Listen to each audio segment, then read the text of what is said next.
السلام علیکم ورحمۃ اللہ وبرکاتہ۔ آپ کا سوال یہ ہے کہ آپ کئی مرتبہ یہ پوچھ چکے ہیں کہ حضور صلی اللہ علیہ وسلم کی حدیث میں ہے کہ آخری دور میں ایک جماعت حق پر ہوگی جو مجاہدوں اور مبلغوں کی ہوگی، وہ کون سی جماعت ہے؟ رہنمائی فرمائے۔ مطلب آپ کا یہ سوال ہے۔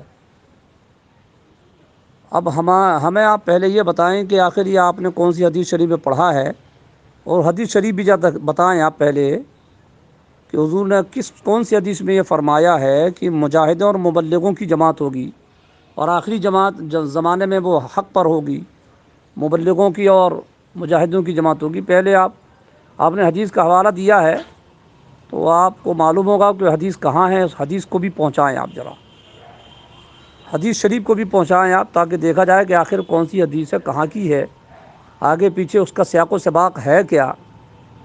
صرف آپ نے لکھ دیا کہ حدیث میں لکھا ہے تو ہم صرف آپ کے کہنے پر تو نہیں مانیں گے نا، آپ اس حدیث شریف کو پہنچائیے۔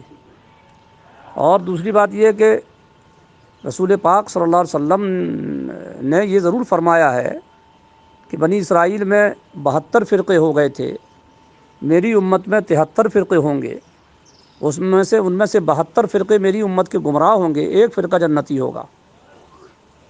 میری امت 73 فرقوں میں بٹ جائے گی، ان میں سے ایک فرقہ جنتی ہوگا۔ تو صحابہ نے جب پوچھا تھا تو حضور نے یہ ضرور ارشاد فرمایا تھا کہ وہ جماعت جو ہوگی وہ ہوگی جس طریقے پر میں ہوں اور میرے صحابہ ہیں، اس طریقے پر جو جماعت ہوگی وہ حق پر ہوگی۔ اب اس کو دیکھتے ہوئے علماء کرام نے ارشاد فرمایا کہ ہر دور میں صحیح لوگوں کی پہچان وہی ہوگی جو صحابہ کے نقش قدم پر چل رہے ہوں۔ صحابہ کرام کے نقش قدم پر جو جماعت چلتی رہے گی وہی جماعت حق پر ہوگی، اور وہی فرقہ جس کو بولتے ہیں وہ حق پر ہوگا۔ باقی سب اینڈ بینڈ ادھر ادھر ہوں گے، سب گمراہ بددین ہوں گے۔ صحابہ کے نقش قدم پر چلنے والا ہی کامیاب ہوگا، اور وہی فرقہ ناجی ہوگا، یعنی نجات پانے والا۔ اب آپ خود غور کر لیجئے کہ کسی بھی صحابی رسول نے کیا حضور علیہ الصلاۃ والسلام کو مر کر مٹی میں ملنے والا کہا ہے؟ آپ غور کر لیجئے کہ کیا کسی بھی صحابی رسول نے حضور کے علم غیب سے انکار کیا ہے؟ کیا کسی بھی صحابی رسول نے حضور کو حاجت روا مشکل کشا نہیں مانا؟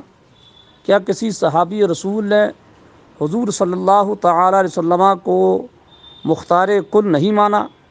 جب آپ ان سب چیزوں پر غور کریں گے تو آپ یہاں اس نتیجے پر پہنچیں گے کہ صحابہ کرام حضور کو عالم غیب بھی مانتے رہے، مشکل کشا بھی مانتے رہے، حاجت روا بھی مانتے رہے، مختار کل بھی مانتے رہے۔ تو ظاہر سی بات ہے کہ جو ان کی سوچ فکر رکھنے والی جماعت آج موجود ہے وہی جماعت حق پر ہے۔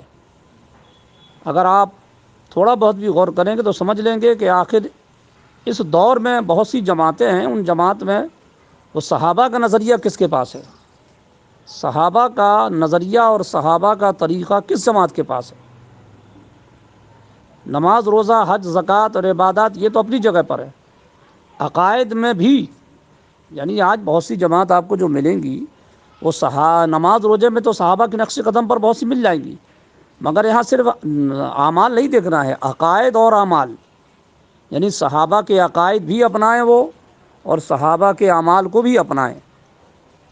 جو جماعت اس کو اپناتی ہے وہی جماعت حق پر ہوگی۔ تو وہ جماعت ہے اہل سنت والجماعت کی، جو رسول پاک علیہ الصلاۃ والسلام کو مختار کل، مشکل کشا، حاجت روا، عالم غیب اللہ کے فضل و کرم سے مانتے چلے آئے۔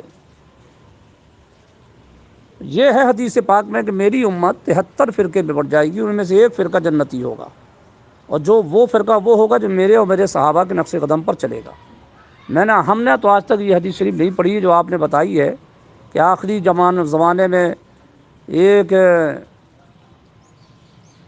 فرقہ جو ہے، آخری زمانے میں جو ہے تو ایک جماعت حق پر ہوگی اور وہ مبلغوں اور مجاہدوں کو ہوگی۔ اب یہ جو اہل سنت والجماعت کا جو فرقہ ہے، جو جماعت ہے، یہ مبلغ ہو یا نہ ہو، مجاہد ہو یا نہ ہو، اگر عقائد صحابہ پر ہے تو وہ کامیاب ہیں، جنتی ہیں۔ اور اگر اس کے ساتھ ساتھ وہ مبلغین اسلام بھی ہیں، ضرورت پڑنے پر جہاد بھی کرتے ہیں، تو سبحان اللہ، پھر ان کی شان و شوکت میں اور چار چاند لگ جائیں گے۔